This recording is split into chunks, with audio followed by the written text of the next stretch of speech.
Fala pessoal, sejam todos muito bem-vindos a mais um episódio do nosso podcast, o Ivescast, e hoje nós vamos tratar de um assunto diferente, um tema diferente.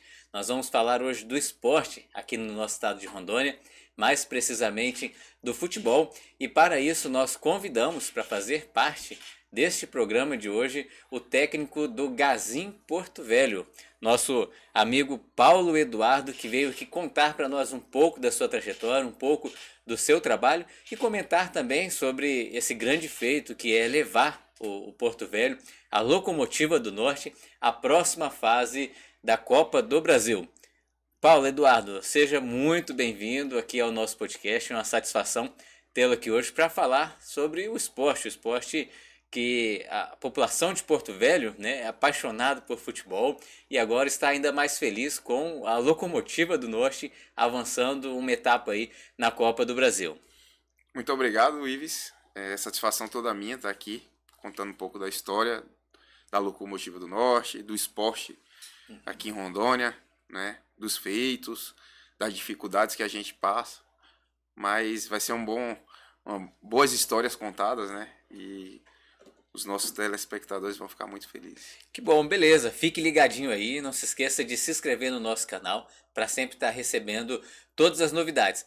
E olha só, nosso convidado já trouxe aqui para nós algumas camisetas do time do Porto Velho, do Gazim Porto Velho, que nós vamos sortear logo mais por meio do nosso Instagram. Se você ainda não conhece o nosso Instagram, adicione o Iveslando Neiva, que nós vamos fazer o sorteio lá dessas camisetas, e você que é torcedor aqui do time local, você que gosta do Porto Velho, vai ter a chance de ter uma camiseta do time aqui da nossa capital. Nós vamos conversar aqui já com o nosso entrevistado e eu já quero saber sobre a sua trajetória profissional e também a sua vinda aqui em Rondônia, porque conversando aqui antes do programa, você mencionou que não é de Rondônia, veio para cá há algum tempo por conta do trabalho e aqui começou esse trabalho nos clubes de futebol também. Conte um pouco para nós de onde você veio, a sua função. Você disse que faz parte da base aérea brasileira, né? É militar de carreira, sargento,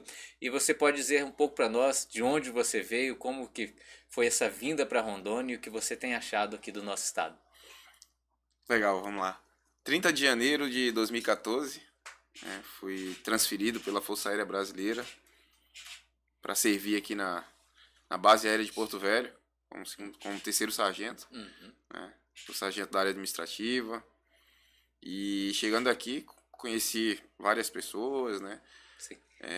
Dentro lá da Vila 14 Bis, onde a gente iniciou um projeto, né? O Porto Velho ele vem de um projeto de um time amador chamado 14 Bis. Né? Então o Porto Velho ele começou dentro da base aérea. Isso. Se vocês colocaram o nome de 14 Bis é porque tem conexão aí. Isso. Então, na época era o 14 Bis, era um time amador, né, que disputava as principais competições aqui do estado, no futebol amador. Disputava futebol 7, a várzea. E daí a gente foi criando algumas ideias, né? O nosso hoje presidente de honra, Janderson Maranhão, o Melônio, ele é um cara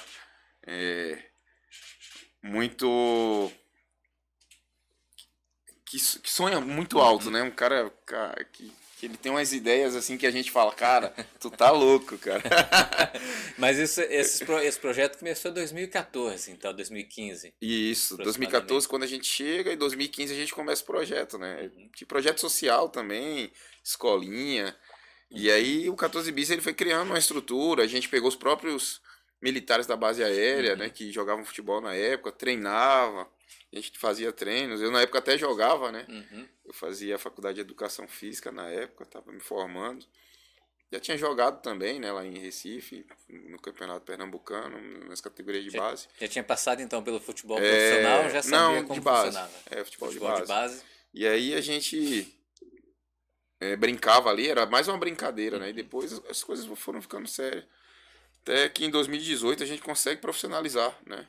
Na época ia ser 14 Bis o nome, mas um dos empresários que ajudava o projeto, que patrocinava, deu a ideia.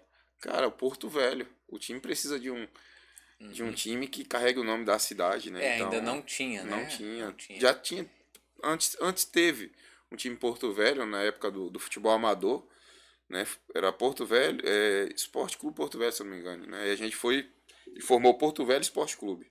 Entendi. Hoje aqui em Porto Velho, quais são os times que tem aqui na capital que jogam? Capital hoje temos no futebol profissional, disputando as competições, o Gasim Porto Velho. E tem o Genos, e o Barcelona, que era de Vilhena e veio para a capital. Antes também tinha um rondoniense, mas hoje é só projeto de futebol de base. Né? Também tem a estrutura lá de centro de treinamento, bem legal, do Tadeu. E tem os times do interior, Cacoal, de Paraná, tradicionalíssimo, né? Tinha os times de Ariquemes. Hoje em Rolim de Moura tem o Guaporé e o próprio Rolim de Moura. Vilhena também, o Vilhena, o VEC, né? O VEC. Mas Porto Velho, a capital hoje é o Genos e o Porto Velho. Isso, são os times tradicionais aqui da capital. O Porto Velho mais jovem, né? Vai fazer agora 7 anos de existência. E quando foi assim que realmente despertou em vocês essa vontade de profissionalizar o time? A gente que vinha acompanhando aqui o futebol amador viu que a gente, com a organização que a gente tinha no amador, a gente viu que dava para fazer um pouco mais. Então, na época, a gente disse, rapaz, acho que dá pra gente profissionalizar esse time. Né? Na época, precisava de um recurso, né?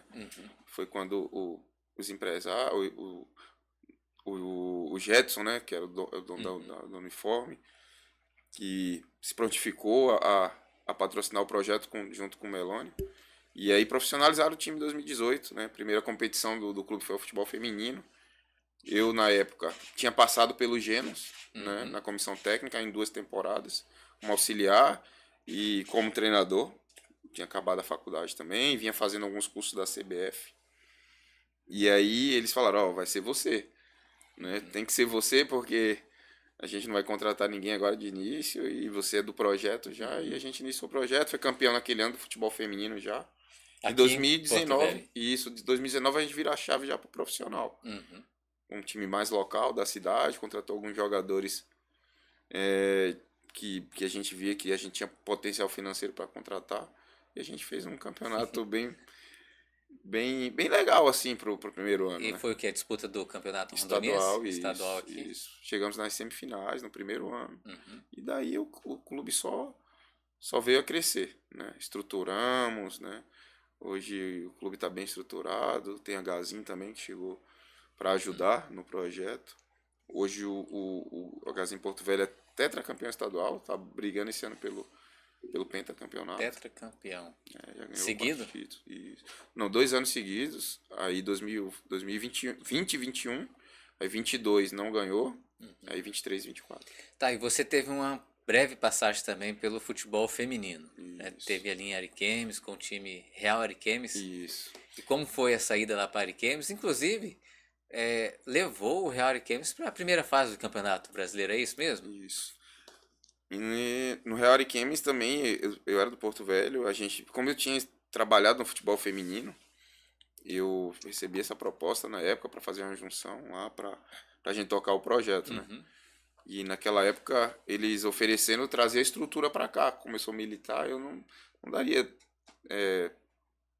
e tocar o projeto lá em Ariquemes. Então eles ofereceram essa contraproposta para eu comandar o time e eles montaram uma estrutura de alojamento, de contratar atletas, sem treinamento. Entendi, interessante. Hein? Então aí foi bem legal, assim. Na época de pandemia também, né? 2020. Então a gente pega o time feminino bem naquela situação de pandemia, pegou umas meninas da cidade que já conhecíamos. E o Real Ariquemes é um time relativamente novo também, né? Ou não? O Real Ariquemes é um time novo. Porque quando eu acompanhava, assim, há bastante tempo eu não acompanho muito bem o futebol, mas na minha época tinha o Ubra e de Paraná e o de Paraná. Acho que eram esses dois nomes do time ali. De Paraná era a Ubra e eram os times mais tradicionais, mais fortes, né? Inclusive, disputa do campeonato estadual era entre, normalmente, a Ubra ali e o VEC, por exemplo. Isso. Se você ver hoje, o VEC e o de Paraná, os dois juntos têm 9 mais 5, são 14 títulos estaduais, né? A Ubra são 2, né? 3 títulos, então eles comandavam o futebol naquela época aí. E o Genos? Onde fica o Genos nisso tudo aí? Não, o Genos foi quando a gente estava no amador, então aconteceu uma situação na parceria e chamaram a gente para ajudar lá, né? Aham. E aí, ó, tu vai ser o auxiliar técnico, na época era o treinador Mirandinha Newcastle, que foi o primeiro brasileiro a jogar na Inglaterra, né? Foi ele que abriu as portas do futebol inglês para os brasileiros, então ele veio para cá e eu achei muito legal a experiência, porque, pô, um cara que jogou na Inglaterra, no Newcastle, né? Um time tradicionalíssimo da Premier League, então eu queria ver como um aprendiz, né? Sim. Terminando a faculdade de educação física, com um sonho de estar dentro do futebol, de conhecer a fundo. Então eu vou na hora, né? Ajudar ali. E fui lá aprender, né? Então aprendi muito, né? Muitas experiências. Inclusive ele tem até um livro que conta muitas histórias. E assim, no ano foi 2017. 2017 eu ajudei ali ele. A gente tava do futebol amador e a gente foi lá conhecer toda a estrutura, né? Foi dali que criou a nossa vontade, a nossa ousadia de querer profissionalizar um time, porque a gente viu todo o projeto de dentro. Né? Então foi dali, não, acho que dá pra gente fazer desse jeito. Que legal. E agora, assim, o grande momento do Porto Velho é essa segunda fase da Copa do Brasil, né? Por ser um time relativamente novo, é a primeira vez que ele chega nessa etapa de um campeonato a nível nacional, é a segunda vez. Segunda vez, né? Ano passado já fizemos uma grande campanha também. Né? Estava dentro das nossas metas, a gente passou da primeira fase contra o Remo, chegamos na segunda fase contra o Ipiranga, lá do Rio Grande do Sul, aí a gente lá ficou por 2-0, a gente perdeu do Ipiranga.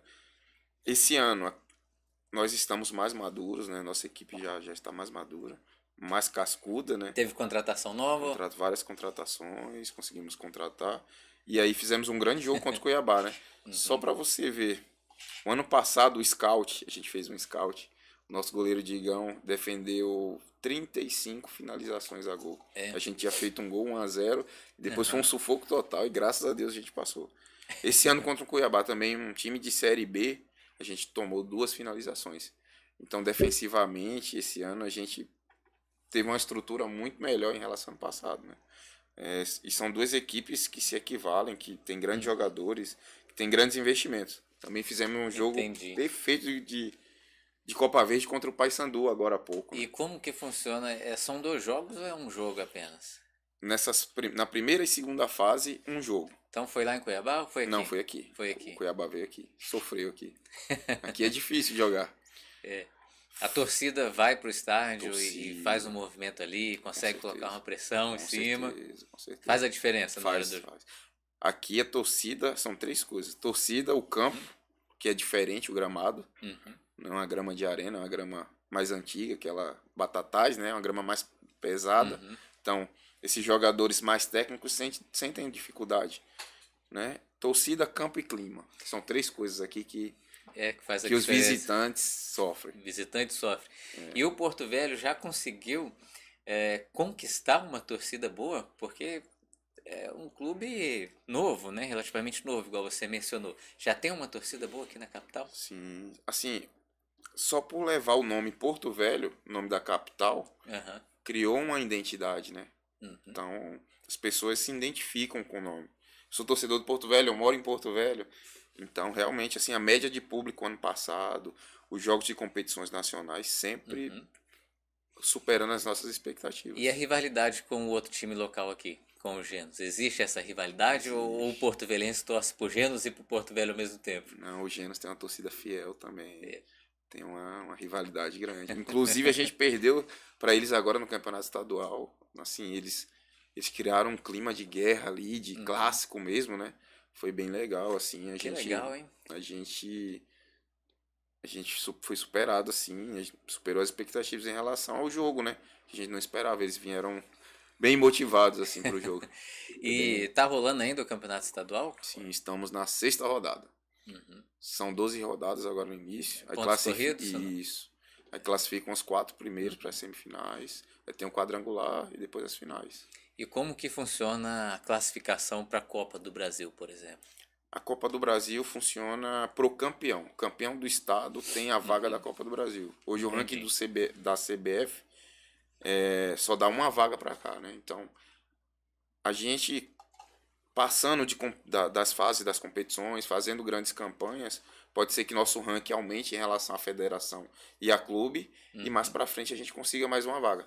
Na verdade, esse ano, desculpa, foram 2 vagas, porque o vice-campeão também levou a vaga da Copa do Brasil. Inclusive o Barcelona jogou agora semana E passada. quem foi o vice-campeão? Foi o Barcelona? O Barcelona, que era de Vilhena, E agora tá em Porto e aí Velho. montou uma estrutura toda aqui em Porto Velho.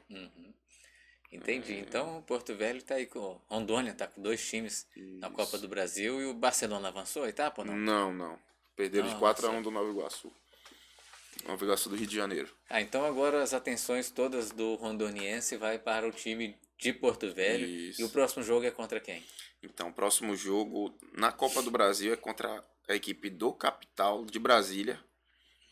É um clube também de dono, né? Uma SAF que vem fazendo investimento. Eles foram debutantes agora da Copa do Brasil, também passaram, né? Da Portuguesa do Rio.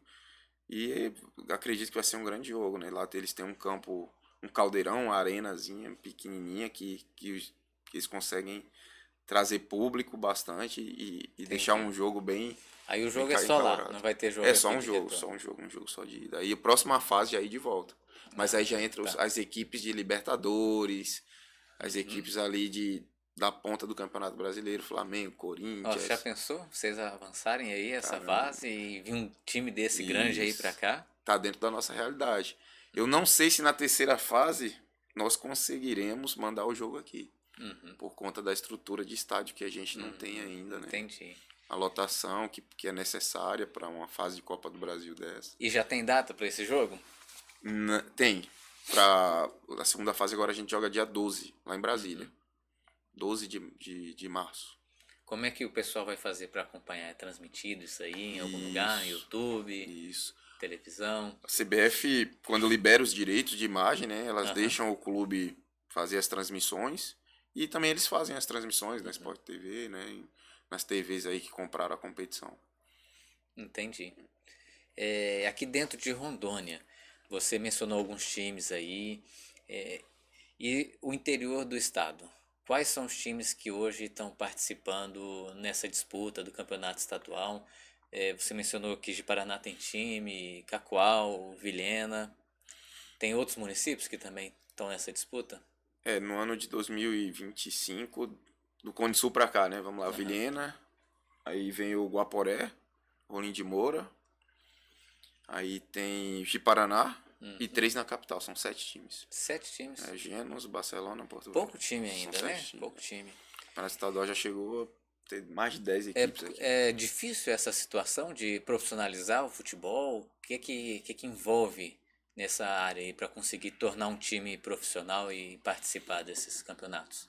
Eu acredito que os custos, né, estruturais, né, para você hoje manter uma equipe de futebol requer muito investimento, né?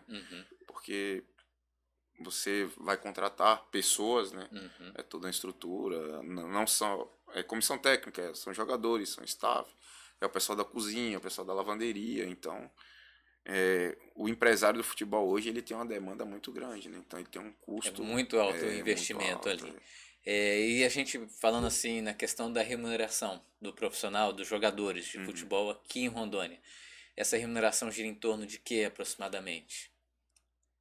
Hoje Dentro de uma média, assim, claro que talvez tenha alguém que se destaca muito, outro mas dentro de iniciante. uma média hoje eu vou botar de 8 a 10 mil reais aí, eu acho que Porque é o sonho de muito garoto, né? Entrar no futebol profissional. E como que funciona a porta de entrada ali para pro Porto Velho? Tem categoria de base, vocês têm escolinha, trabalham também com social aqui em Porto Velho? Isso, o Gas em Porto Velho hoje ele faz a parte social, né? Tem a parte social que é muito forte, sempre foi.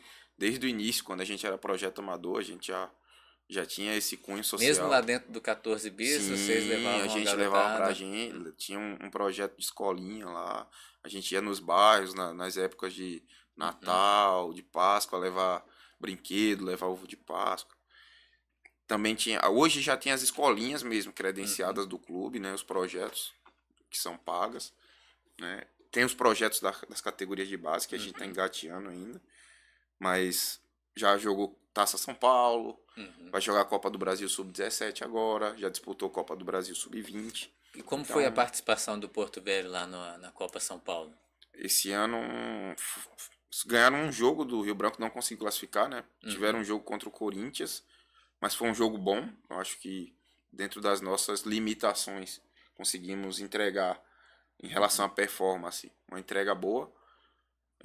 Mas a gente precisa amadurecer em alguns processos e projetos, né, para que a gente consiga mais capacitar, falando bem assim, né, os nossos atletas aqui, para que a gente consiga entregar uma performance melhor nessas competições. E assim, vocês têm um centro de treinamento aqui já? Ou vocês treinam ali no estádio Aloysio Ferreira mesmo? A gente tem um arrendamento de um centro de treinamento, né, de um clube na cidade, né, onde a gente montou toda a estrutura de CT, com trave móvel, com tudo que um clube pode oferecer, né, gramado bom, né, toda a estrutura. E também a gente tem a seção do estádio quando a gente precisa, para fazer reconhecimento, para fazer um treino ali mais específico. Entendi. No início do programa você mencionou que fez alguns cursos na CBF, buscando a qualificação profissional, né? E como você vê esses cursos que você fez, como eles auxiliam você na hora desse treinamento? Ah, e também tem a parte de você ser militar. Você levou para dentro do treinamento ali algumas coisas, essa disciplina militar, algumas coisas do militarismo? Claro, claro. Os cursos da CBF hoje são essenciais para que a gente trabalhe dentro do futebol, né? Tanto aqui no Brasil como nos outros continentes, né? Então hoje, desde 2018 eu venho fazendo essa capacitação. Até hoje ainda não terminei, né? Porque já estou fazendo pós-graduação na universidade em relação à parte de futebol, estudando muito, fazendo pesquisa. Mas na CBF funciona assim, tem da licença C até a licença Pro.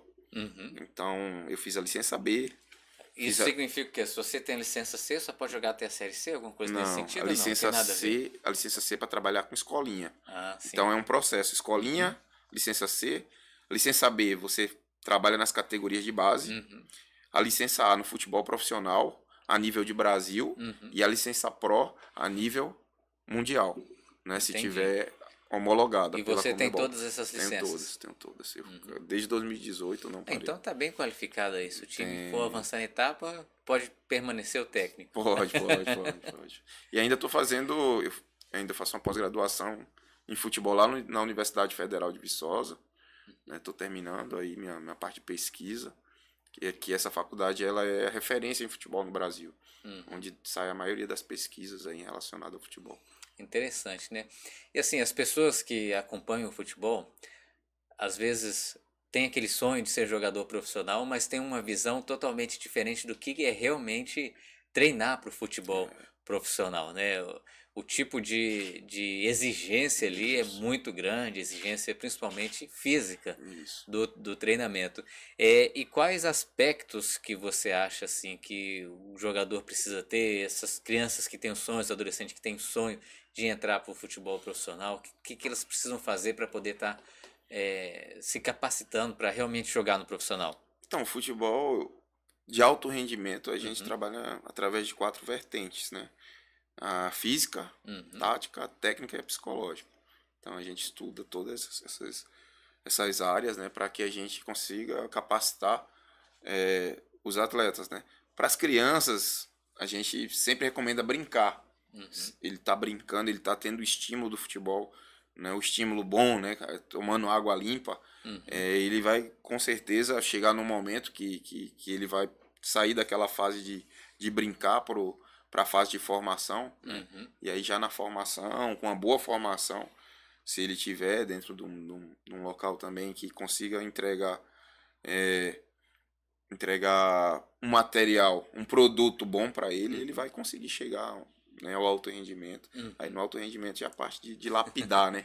A gente fala. E aí esse treinamento de vocês, tipo assim, a pessoa que trabalha normalmente tem um emprego ali segunda a sexta-feira, segunda a sábado, e no futebol, esse treino de vocês, ele é diário também? Ou como funciona isso? O futebol, ele é trabalho. Ele é de domingo a domingo. De domingo a domingo. De domingo a domingo, não tem folga. A gente joga domingo, segunda a gente se apresenta para trabalhar já, para fazer a parte de treinamento físico ali, já tem que recuperar, isso, já vai para academia, já vai no campo, ver trabalhar alguma coisa que foi ruim no jogo, entendeu? Mas a gente trabalha todo dia. É assim, não é uma vida fácil. A vida de atleta é uma vida... Dá o que? Aproximadamente 6 horas de treinamento, 8 horas, 4 horas por dia? Não, dá umas... Ele chega no clube 7 horas da manhã, toma um café, faz a parte de anamnese ali com os preparadores físicos, né? Pra ver se tem alguma dor, pra ver se tá relatando alguma coisa, se dormiu mal, né? Depois vai pra parte de recovery, fisioterapia, massagem, né? Depois, quando tem academia, passa na academia, e depois da academia a gente termina no campo. A gente trabalha nesse período competitivo, um período. Trabalha o período da manhã todo. No período de pré-temporada, não. Aí, que é o período de preparação antes das competições. Força mais a barra. Aí é 2 períodos, aí é 8 horas por dia. Porque aí você tem que... Entendi. Se prepara para a temporada toda. Preparamento psicológico e emocional tem também? Tem também. Isso fica a cargo do técnico ou chama o profissional da área? Tem que ter um profissional da área. O importante é que tenha um profissional da área, mas o treinador ele precisa entender. O treinador também ele vai ser um psicólogo ali em certos momentos, né? No jogo, às vezes quando a gente precisa conversar com um atleta, então a gente precisa pelo menos entender. Mas é muito importante a parte da psicologia esportiva dentro do esporte, porque realmente a gente tem muito problema em relação a isso. E aquelas palavras motivacionais, ela vem do treinador ou como é que o pessoal fala? Chama um coach ali também para poder fazer essa abordagem ou o próprio treinador ele tem que ser uma espécie de coach para motivar a equipe? O treinador. Aí já o treinador tem que ter... A parte de vestiário tem que ser dele. O vestiário é do treinador e ele precisa ter essa habilidade, né? De trazer o atleta, de deixar o atleta mais forte naquele momento do jogo. Né? Tipo um jogo desse aí de Copa do Brasil. Se o atleta não entender que ele tem que dar um pouquinho a mais, né? A gente não consegue disputar de igual para igual com um time de Série B que tem toda uma estrutura gigantesca, né? Sim, sim. Entendeu? Tem que entrar então com o preparo emocional, psicológico ali. E eu falo forte. muito isso. Acho que o mental ele é muito trabalhado nesse tipo de jogos. O mental ele faz muita diferença. Você fez também algum curso na área de desenvolvimento pessoal, de emocional? Sim. Na própria CBF a gente tem aula com vários psicólogos, né? Inclusive o treinador Fernando Diniz, ele é psicólogo. Né? E quando tem esses cursos, esses treinadores são convidados para passar algum conhecimento, alguma experiência para nós. Então a gente tá sempre, né, com essa interação com esses treinadores que estão em outros níveis de competição, né, que eles sempre passam esse tipo de situação para nós, que é muito importante também. Importante, né? Muito legal isso daí.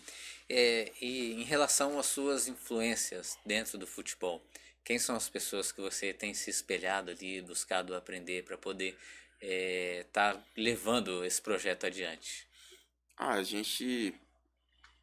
Eu gosto de ler muitas bibliografias, né? De treinadores aí que tiveram muito sucesso, como o Ourinho, o próprio Guardiola, o Klopp, né? No Brasil, eu gosto muito do Tite, o próprio Fernando Diniz, né? A gente procura se espelhar nesses treinadores que tiveram muito sucesso, né?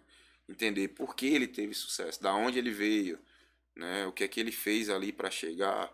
Então, de que maneira que ele estudou, ou ele aprendeu sozinho, é um autodidata. Então, tem muito treinador que não tinha os cursos da CBF antigamente. Como é que esses caras estudavam? Né? E é interessante, né, assim, quando dá certo o time, normalmente os elogios são sempre os jogadores, mas se alguma coisa deu errado, a culpa sempre é do treinador, né? Eles costumam culpar o treinador. A gente teve alguns episódios no Brasil, né? Por exemplo, aquela vergonha na Copa do Mundo de 2014, o 7-1 foi 2014, né? Acho que sim. 2014. Que o Filipão era um treinador muito bem valorizado no Brasil e no mundo, né? Trouxeram ele de volta ali para a seleção brasileira para ver se conseguia a vitória no campeonato mundial, né? Na Copa do Mundo, mas passou aquela vergonha no 7-1. Quando acontece um episódio como aquele e normalmente a culpa recai sobre o treinador, como que o treinador lida com esse tipo de situação? De uma derrota forte. É um momento difícil, né? Porque realmente a responsabilidade é do treinador. Um episódio, assim, até interessante, que as escolas da CBF, elas são criadas depois de 2014. Porque depois desse episódio aí do Filipão, veio a situação. Pô, por que os treinadores brasileiros não estudam?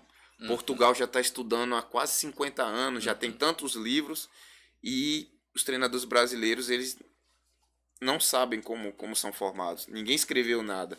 Interessante. Então, precisou daquela derrota lá para criar as para o escolas. Brasil poder pensar assim sobre profissionalizar Isso, mais, né? Levar o futebol, o esporte com uma seriedade maior. Porque o brasileiro, igual nós já comentamos aqui, o sonho, né, da garotada, da criançada aí, é ser jogador de futebol, é poder estar... porque o início é uma brincadeira. Ele pensa, opa, vou brincar. E vou... esse vai ser o meu trabalho. Só que quando os times começam a trabalhar dentro de uma disciplina, dentro de uma qualificação profissional e de algo que é levado mais a sério, o resultado pode ser mais previsível, está dentro de um controle. Né? E a gente ouviu muito naquela Copa do Mundo que o time da Alemanha ele vinha se estruturando, se fortalecendo nas categorias de base, tratando o futebol como algo muito sério, muito profissional. E jogaram e fizeram aquilo com o Brasil. Né? O Brasil que estava sempre, às vezes, levando as coisas na brincadeira, na festa ali, pensou, a Copa do Mundo é em casa, nós vamos dar um show aqui. E não foi o que aconteceu. Exatamente. Foi exatamente isso aí. Né? E a revolução do futebol, ela vem daí. Essa Copa de 2014, ela fechou as portas para o mercado brasileiro. O brasileiro não conseguiu se empregar mais fora do Brasil. Antes, o mercado da África, o mercado do continente americano, tinha muito brasileiro, mexicano, futebol da Arábia, e hoje, né, depois de 2014, fechou o mercado. Então foi uma vitrine muito negativa aquilo exatamente, ali. Né? Foi exatamente. E aí a gente agora a gente está tentando, né, com as formações, né, com tudo que vem acontecendo aí, com estilo, agora a gente tem material, né, o brasileiro agora já está montando material, coisa que os portugueses já vem fazendo há muito tempo. Entendi. Por isso que eles estão dominando o mercado. O Brasil ele sempre teve, vamos dizer, antes de 2014, bastante influência no futebol mundial. Né? Nós tínhamos ali... Teve um brasileiro que foi presidente da FIFA, não foi? Sim. Um tempo, não me recordo exatamente. Sim. Mas tivemos isso. E o que aconteceu ali em 2014, também talvez a forma de organização da Copa do Mundo aqui no Brasil expôs muitas mazelas do Brasil, organização da própria CBF, talvez à época, né? Não foi uma situação boa. E você hoje, dentro do futebol profissional, está vendo essa situação mudar? O Brasil tem avançado em relação a isso?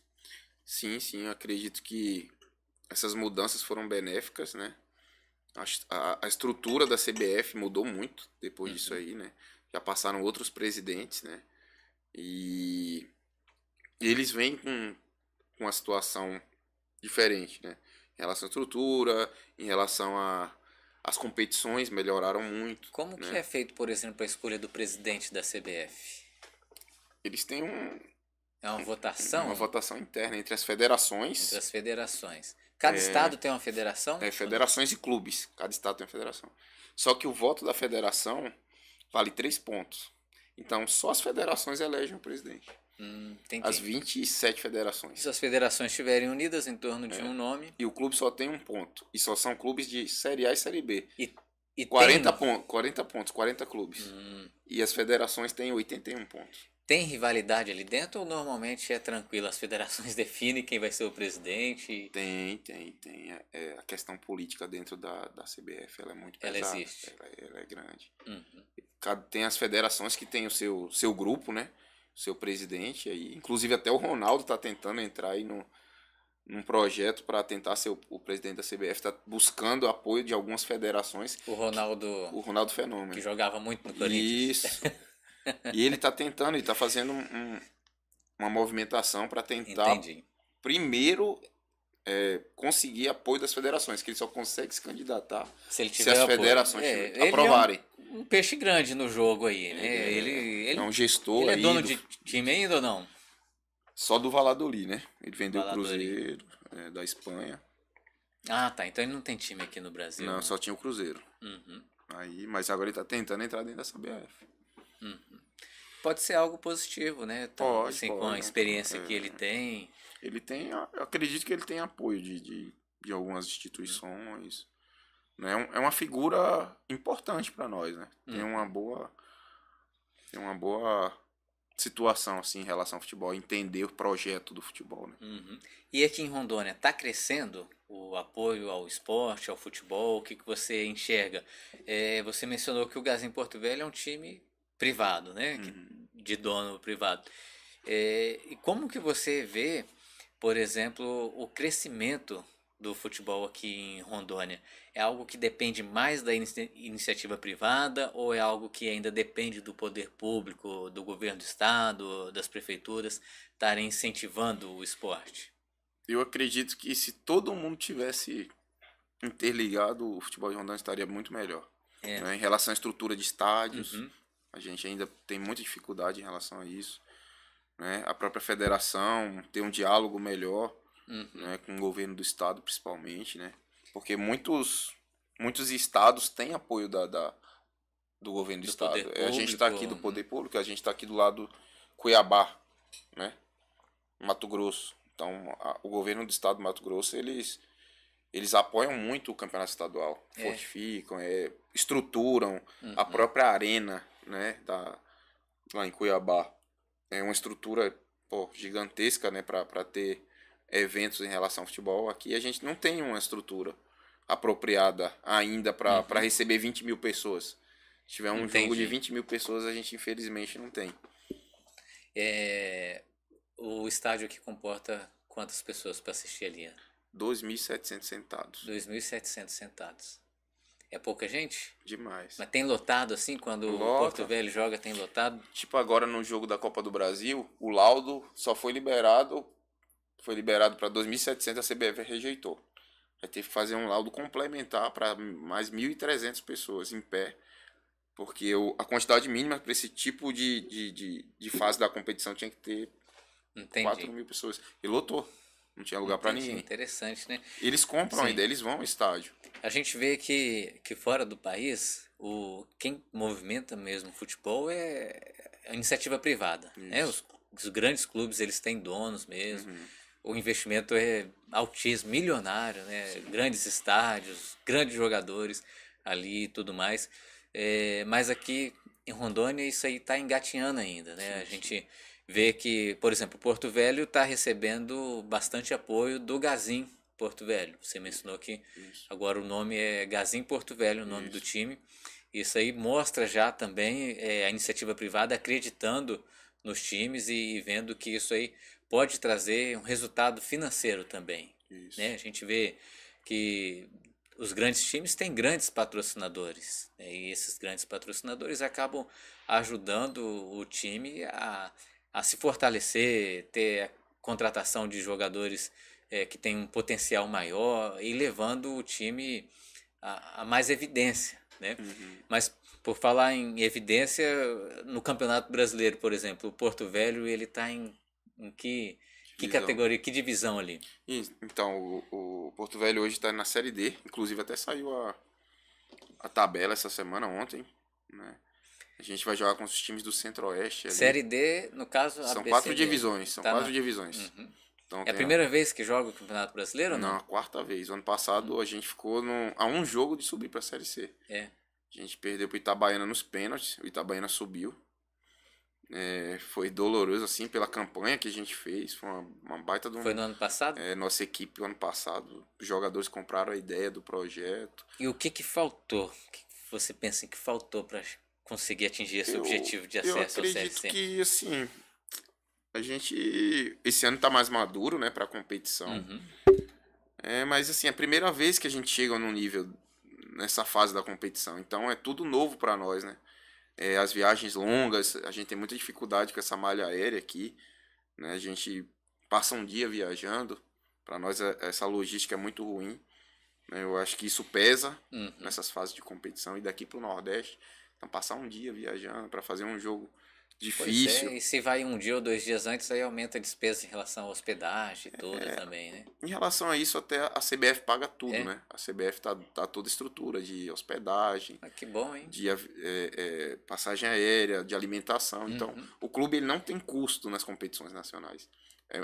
A CBF Que bom, ela então, dá esse apoio chegar aí, eu nesse acho que isso nível aí aí. de estar na competição nacional Então, é muito bom pro acredito clube. que esse ano a nossa logística melhora, porque vamos jogar com os times do Centro-Oeste, de Goiás, Brasília e do Mato Grosso. Ano Sim. passado a gente jogou só com o time do Norte, né? A primeira fase principalmente, então a gente foi para Amapá, foi para Roraima. Então são viagens muito desgastantes, né? Manaus. Entendi. Tipo, um voo para Manaus é 1h30. A Pois gente é. vai para Brasília, Manaus. Complicado Então, isso aí, né? é difícil. Isso, eu ia perguntar para você em relação à região norte, se tem campeonato próprio aqui da região norte, os times se enfrentam ou não. Tem sim, a gente acabou de jogar Copa Verde. Copa Verde. Copa Verde é uma competição regional entre os times do Norte e do Centro-Oeste. A gente passou da primeira fase de um time do Acre chamado Humaitá. Humaitá é do Amazonas, né? Mas é um time que tem lá no Acre, chamado Humaitá. Ganhamos de 3-2 de virada.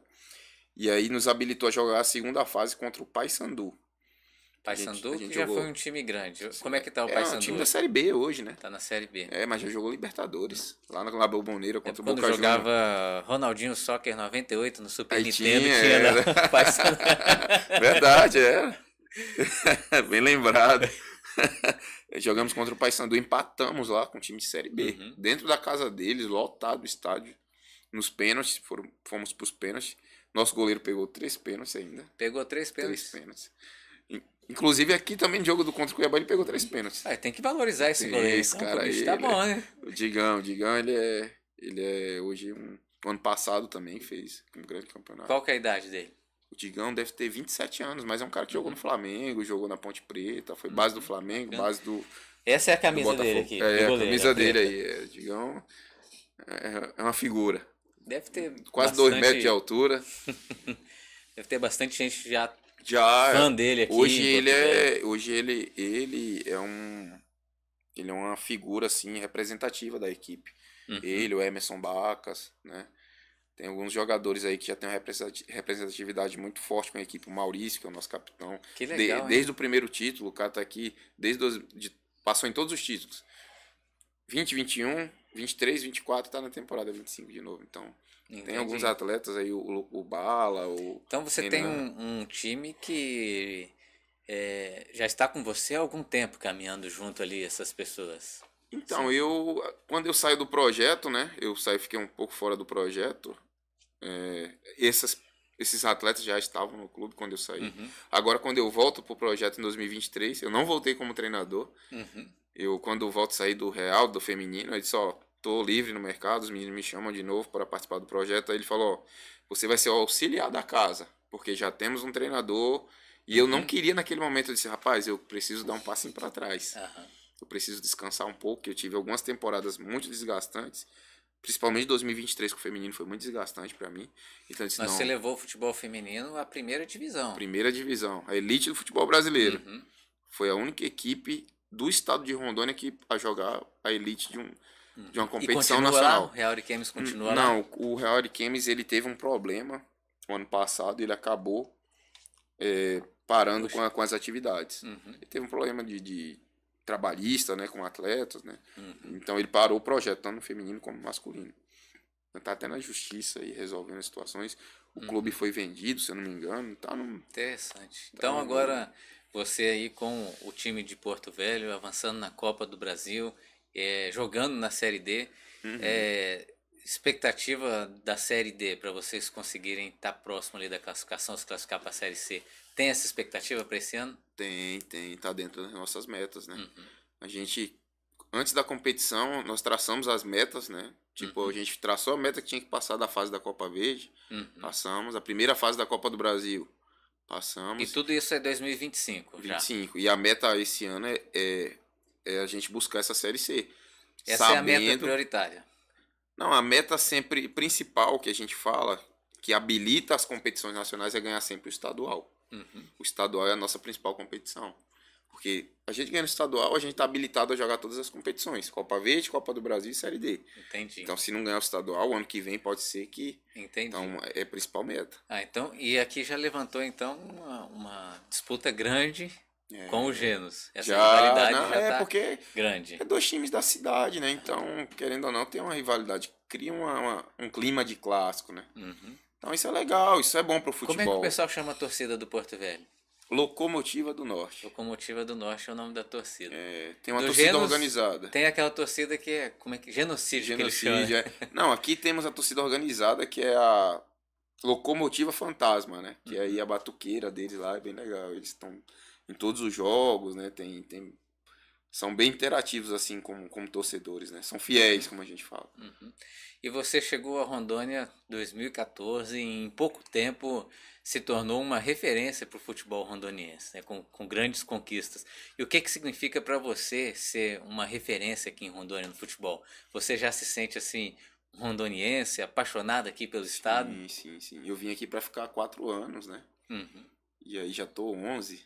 Então, para mim, minha esposa... Nós já veio casado para cá? Já, viemos casados. Eu e minha esposa não tenho filhos.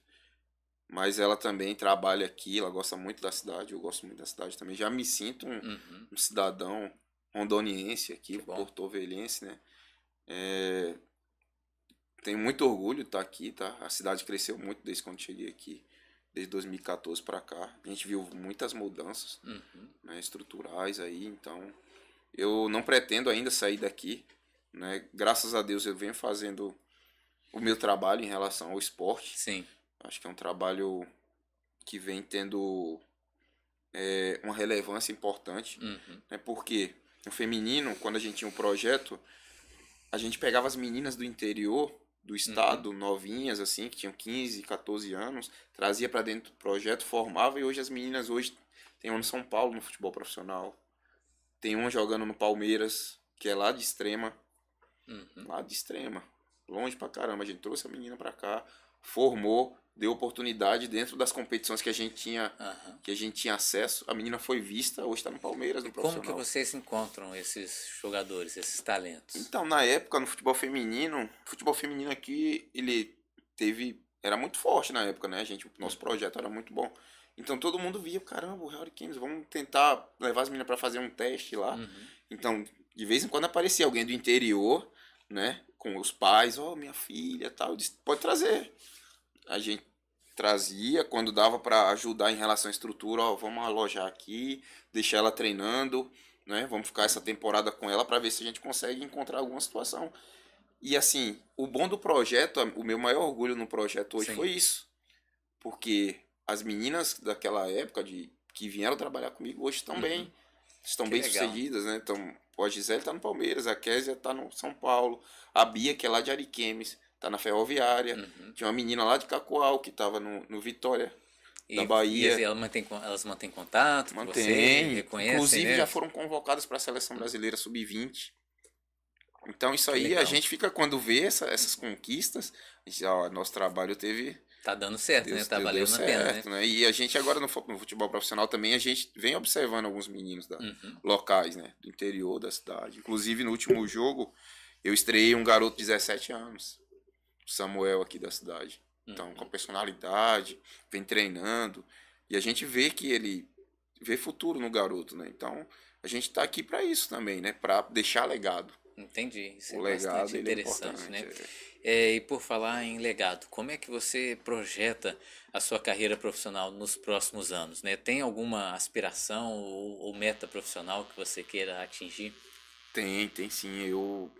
Primeiro, eu preciso me aposentar. Se aposentar da Força Aérea, como militar. Já tem quanto já tempo? Estamos chegando aí. Acredito que até 2030 eu consiga bater o tempo. Por quê? Porque Rondônia, hoje, Porto Velho, é uma localidade especial para a Força Aérea. Então, a cada período que a gente fica aqui, a gente ganha mais um período de tempo. Entendi. Na nossa aposentadoria. E isso aí eu tô conseguindo abater. E você consegue ficar aqui por escolha própria ou pode vir alguma ordem de cima para você ser transferido para outra localidade? Não, a gente consegue ficar aqui. Tem as situações, vocês precisam botar o nome aqui porque já estão muito tempo na localidade, mas eles não obrigam, não. Se a gente, porque querendo ou não, a gente tem uma atuação profissional dentro da área, importante também, né, para a Força Aérea. E para eles é bom a gente ficar aqui. Sim. Experiência, né? Tá dentro de um setor há muito tempo, então eu gosto de estar aqui, eu gosto também de trabalhar na minha área, né? Mas quando eu conseguir fechar o meu tempo, aí sim eu vou tocar os projetos em relação ao futebol, assim, vou ver o que vai ser bom, né? Se é sair, se é ficar, se é para ir para outro projeto, para outro estado. Eu venho estudando, me capacitando. Sim. Tem que estar pronto. Tá se preparando, tem que estar né? pronto, Porque se estiver pronto, porque quando bater a oportunidade você... e com o time avançando, né, nesses campeonatos a nível nacional e É uma vitrine, assim, né? uma vitrine, o rondoniense vai sentindo o orgulho também do time Isso. e vai crescendo, né, profissionalmente. Cara. Isso é muito bom para nós rondonienses, né, porque encontra mais algo para que torcer, né? Isso. E nós, Paulo, nós estamos chegando já no final do nosso programa. Né? Passou rápido, hein? Passa muito rápido, é um bate-papo muito gostoso. Caramba, quando passou rápido. o Alexandre falou assim, olha, eu agendei com um técnico de futebol. Eu falei, mas Alexandre, eu não conheço muito de futebol. Ele falou, não, vai dar certo. Rapaz, é gente boa e realmente bastante agradável. Pô, legal, a nossa legal. conversa. Até lembrei do Super Nintendo, o jogo Caramba, do Ronaldinho Soccer, né? Mas assim, Rondônia, a aspiração da garotada, né, na minha época de criança ali, de adolescente, era jogar futebol. Futebol era o que tinha. As criançadas brigavam para poder entrar no Joé, disputar. O Joé é o campeonato das escolas aqui, né, de Rondônia. Acompanha, sim. E lá na nossa cidade, Cerejeiras, sempre tinha times muito bons, foram campeões várias vezes do Joé, disputava aqui em Porto Velho contra o Rio Branco, tinha um time bom aqui em Porto Velho, na escola Rio Branco. Mas a garotada não tinha outras oportunidades de entrar para o futebol profissional e tal, porque sempre teve aquele mito de que precisa de um padrinho. Você só vai conseguir se tiver um padrinho. Como é que faz para ter um padrinho? Você não precisa ser muito bom, mas se tiver um padrinho você vai conseguir entrar. Se você for muito bom e não tiver um padrinho, você também não entra. Então, sempre teve esse mito, né? Porque em Rondônia também o futebol nunca foi muito forte, assim, valorizado, mas os times locais se fortalecendo acaba também abrindo portas, né, e dando oportunidades para as pessoas do estado de Rondônia também. Então, assim, quero parabenizar você por estar aí, né, alcançando esse sucesso profissional junto com o time de Porto Velho, com o Gasim Porto Velho, e anunciar aqui para os nossos espectadores que nós vamos sortear essas camisetas, igual eu falei no início do programa. Acompanhe aí o nosso Instagram, nós vamos fazer o sorteio por meio do Instagram. Nós temos 3 camisetas aqui. Você pode... 5 camisetas, Alexandre? 5 camisetas e você pode ser um dos sorteados para poder ir no próximo jogo do Gasim Porto Velho, já uniformizado, para torcer pelo time local aqui da nossa capital. Gostaria que você pudesse fazer as considerações finais, né, para a gente poder já encerrar o nosso programa de hoje. Eu agradeço muito aqui pelo convite. Bate-papo muito legal. Superou minhas expectativas, né? Você entende muito de futebol, a conversa foi boa, fluiu, então parabéns, tá? Projeto aí muito legal, a gente vem acompanhando. Cerejeiras, né? Cerejeiras está bem representado aí pelo Quem sabe Ives. Cerejeiras tem algum time de futebol profissional. Bem representando bem, falou que tem um estádio fera lá. Tem um estádio muito bom. Então, muito obrigado aí. Estarei sempre... O clube está de portas abertas quando quiserem fazer uma visita, tá? A gente também pode mandar depois uns ingressos, tá? Se a gente quiser trazer, por exemplo, o secretário de esportes lá de Cerejeiras para conhecer o Isso, fica à vontade, a gente tá de portas abertas, tá? Quem sabe algum dia a gente consegue marcar um amistoso lá em Cerejeiras. Isso, quando estiver mais próximo ali de Vilhena, a gente faz uma visita também. Mas muito obrigado, tá? Muito obrigado. Estou muito feliz de ter participado do podcast. Isso aqui realmente abre portas, né? O futebol rondoniense ele vem crescendo, a gente vem estruturando na parte profissional, né? Tem grandes profissionais hoje dentro do Gasim Porto Velho, né? Que trabalham para o clube crescer, mudar de patamar. Né? Hoje a gente está em outro sarrafo, né? E se Deus quiser vamos fazer grandes competições esse ano, né? Melhorar as nossas metas e fazer o futebol de Rondônia crescer mais ainda, ser mais representado dentro do Brasil, tá? Conseguir revelar mais jogadores, Sim. né? Ser vitrine, deixar legado, como eu falei. E a gente continua trabalhando forte, firme aí para as próximas temporadas e para os próximos jogos. Beleza, Paulo. Estamos torcendo muito por você e pelo time aí, pela Locomotiva do Norte, para que tenha sucesso aí na Copa do Brasil. Também torce para todos os times aqui de Rondônia, né, gente? O Genos, o Vilhena, o VEC, lá da nossa região, do Cone Sul, que já teve fases muito boas aqui no estado de Rondônia, e pode voltar a alcançar destaque aí a nível estadual. E estamos torcendo por todos vocês. Beleza, pessoal? Paulo, mais uma vez, muito obrigado. E obrigado a você que nos acompanha. Hoje tivemos esse bate-papo diferente, conversando um pouco do esporte, porque nós acreditamos muito no esporte como um fator de transformação social, transformador da realidade de muitas crianças. Por isso que nós apoiamos muitos projetos na área do esporte aqui na nossa capital e também no nosso estado de Rondônia. Olha, mais uma vez quero agradecer a sua audiência, pedir para que você, se você ainda não segue o nosso canal, se inscreva no canal, clique aí no sininho para não perder nenhuma novidade e nos acompanhe também nas redes sociais. Um abraço a todos vocês, fiquem todos com Deus e até o próximo programa.